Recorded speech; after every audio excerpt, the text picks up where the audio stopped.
Texans fans, you are not dreaming. The Texans have sent their starting left tackle, Laremy Tunsil, to the Washington Commanders. CJ Stroud's blind side is very up for grabs on how much it's going to be protected this next season, because you sent maybe one of the best pass blocking tackles in the NFL to the Commanders to go ahead and block for Jaden Daniels. So, I mean, I don't know where to even start on this trade of I'm freaking out a little bit. I'm not going to lie to y'all. I'm a little upset, and the reason why I'm the most upset is because I truly believe the Texans could have gotten much more for Laremy Tunsil than what they got in this trade package. Look at this, and let me know what you think. The Commanders get Laremy Tunsil and the Texans' 4th-round pick this year.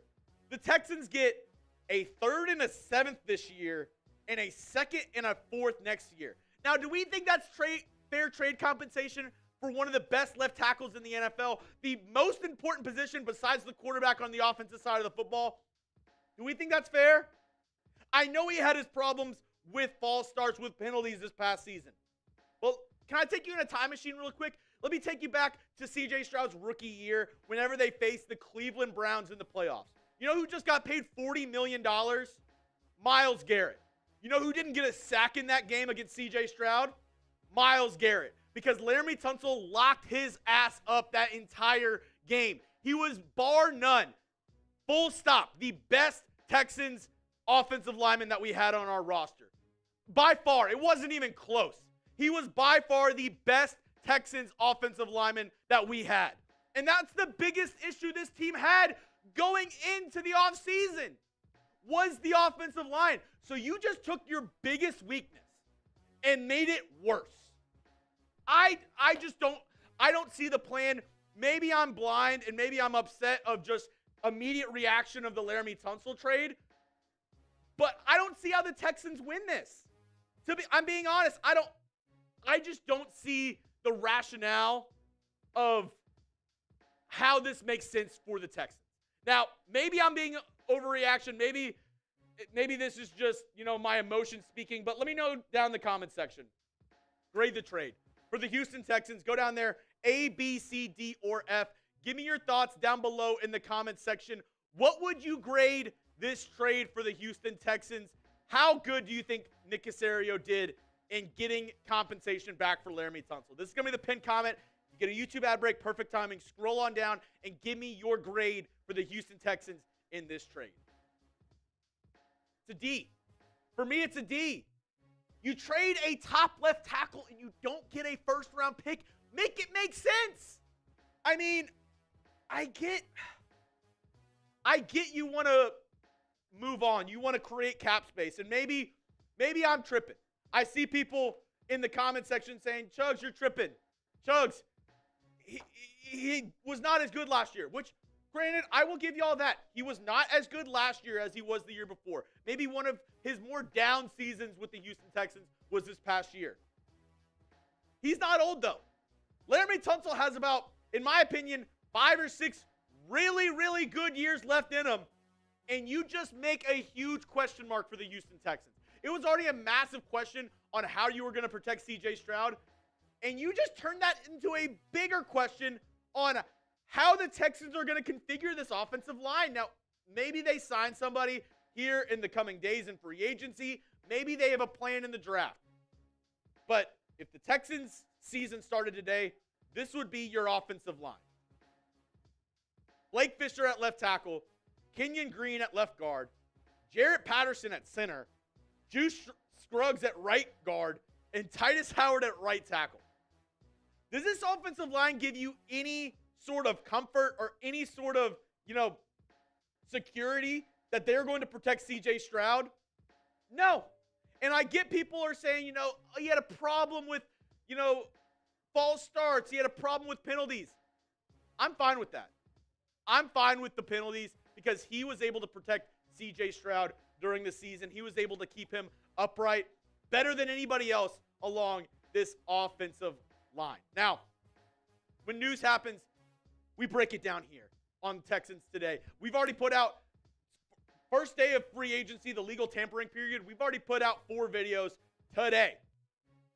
We'll continue to do it. When the Texans make a move, we will break it down. Doesn't matter when, doesn't matter where. We're going to get you the content here on Texans Today. Another reason why you got to hit that subscribe button for the latest Texans news and rumors all year long. We got you covered. Even if I hate the news, even if I hate it, we'll still break it down here. Now, in terms of the draft plan for the Houston Texans, you are getting some compensation. And I do wonder, since the Texans are moving up, they move up from the 4th to the 3rd. So now they have 2 third-round picks. They have a 1st, a 2nd, 2 thirds.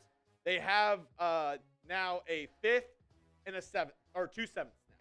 So that's what you're working with this year. There has to be some inkling that they're going to get an offensive lineman in the draft. That's the only way that makes sense. Maybe you go out and use that money, like I've said, to sign a top guard like Mekhi Becton or Fries in free agency. But I mean, let me see. Jeff Perry, Jeremy, you're my dude. But you do realize we got more for Tunsil than we got for Prime. Okay, you can't use the D-Hop example, though, because that was one of the worst trades. If you're comparing this to the D-Hop trade, that's like saying, this sandwich isn't that bad if you can compare it to shit. I mean, of course, yeah. If you're comparing a sandwich to a piece of crap, then yeah, the sandwich doesn't look too bad. But if it's a bad sandwich, it's still a bad sandwich. You can't compare it to the D-Hop trade. You look at what you traded for Laremy Tunsil. The Dolphins should build a Tunsil statue outside their stadium for how much the Texans traded for him. And if you're telling me that's what you get for Laremy Tunsil, and then you turn around like years later and this is what you get on the other side, holy shit, that's bad. That is bad compensation. I don't care how you dice it, how you slice it. I don't think it makes sense for the Houston Texans. Now, maybe they use that $14 million they're saving this year to go out and sign a top guard. Aaron Banks is already off the board. There's been a lot of offensive linemen that have been signed today. Tunsil's body is done, Chuggs. I don't believe that. I don't believe Tunsil's body is done whatsoever. We'll break down the Texans' moves that they've made already. Also, the latest moves in free agency as well. But before I do, you need a new Texans jersey. Chatsports.com/Texans jersey. Our friends over at Fanatics have you covered. This link lets them know that we sent you over there. Maybe you had a Tunsil jersey. You need a new one. Or you need a new CJ Stroud jersey. They got you covered over there. Our friends over at Fanatics. One more time, it's chatsports.com/Texans jerseys. They'll have you covered with everything you need over there. This trade is just bananas. Sorry, I can't get over it. I literally can't get over how crazy this trade has been. But let's go over some of the other moves the Texans have made. They re-signed, before this, they also re-signed Kurt Hinish. They also re-signed Ogunbowale. I love the move here for Christian Kirk. They traded for their wide receiver 2 for a 7th-round pick. Sheldon Rankins, 1-year deal, $7 million. Braxton Berrios is going to be, depth also. Your guy for a kick returner. I think this is a really good option for you as a kick/punt returner. Obviously, you won't have Tank Dell playing this season. More than likely, he's going to be out for the year. So you get a guy who can be a return man. Then you re-sign Derek Barnett. I really like that move. And then Tremon Smith, somebody who was a Texan a couple of years ago, played sparingly for the Texans and Broncos. You signed him to a 2-year, $7.5 million deal. I think that's more of your, I would say, free agent, like looking at a special team.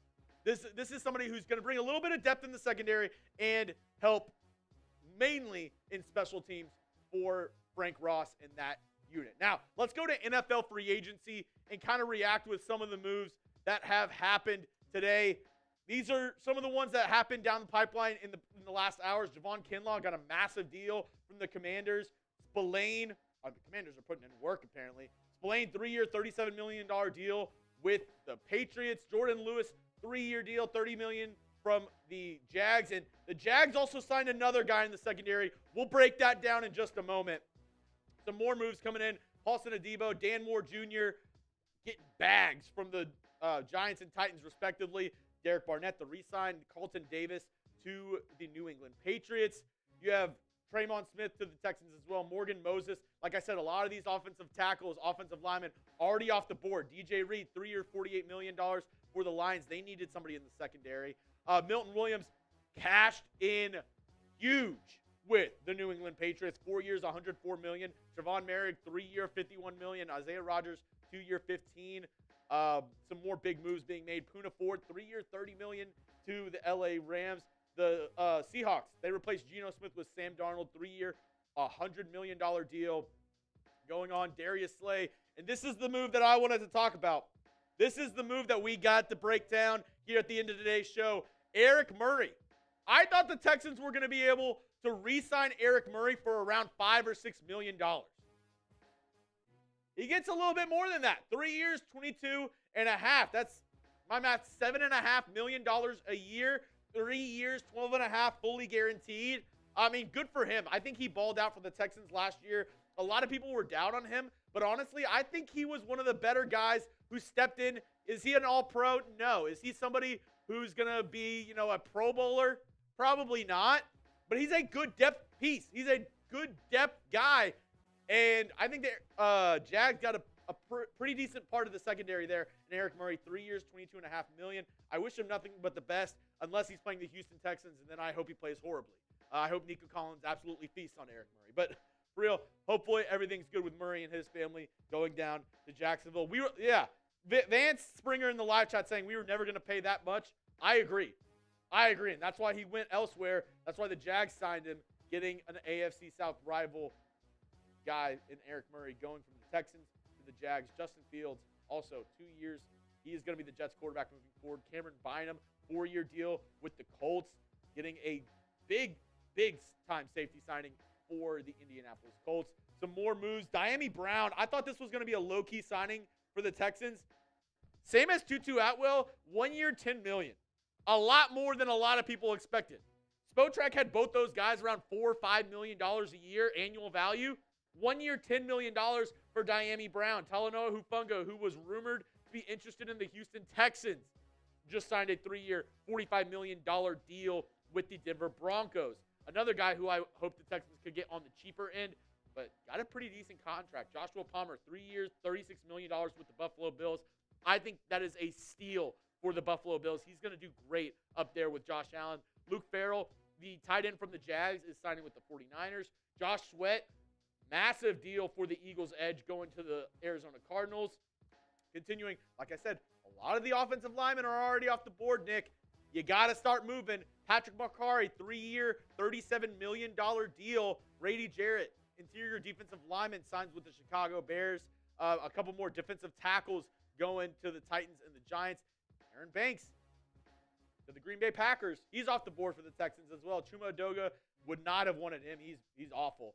Then we have the Laremy Tunsil trade, which we've already talked at nauseum. I don't love it. Jeremy Chin to the Las Vegas Raiders. Some more moves. I actually haven't even seen some of these moves because I was getting ready for the Texans live, so I'm kind of live reacting with y'all right here. Dante Jackson, 2-year, $13 million deal with the Chargers. He was with the Steelers last year. Brandon Stevens from the Baltimore Ravens signs with the New York Jets, 3-year, $36 million. Nate Hobbs, former Raider.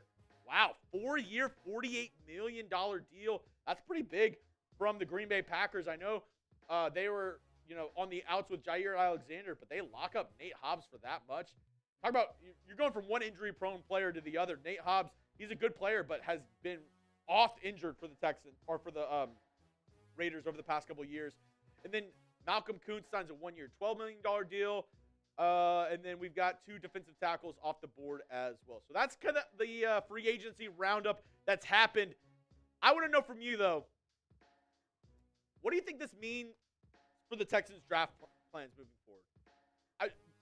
I think they have to go tackle in round 1. I think you have to trade up.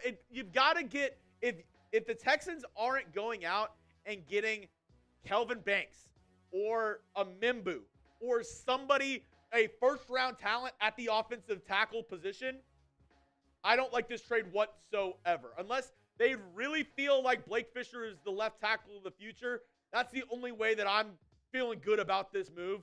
Besides that, I actually don't love it. I don't love it. Regardless, though, everything happening, I'm going to be breaking it down here on the channel. Another reason why you got to hit that sub button. Had to go live for this big move for the Houston Texans. I said, hey, got to get live for all the Texans Today viewers. Got to get live for all the Texans fans out there because I just had to break it down with y'all. I had to talk about it, and I had to just come into this space and just vent with y'all and let y'all know how I was feeling. Maybe some of y'all can bring me back down to earth. Maybe some of y'all can talk some sanity in me. Some sanity into me. But regardless, make sure you hit that sub button for daily Texans news and rumors all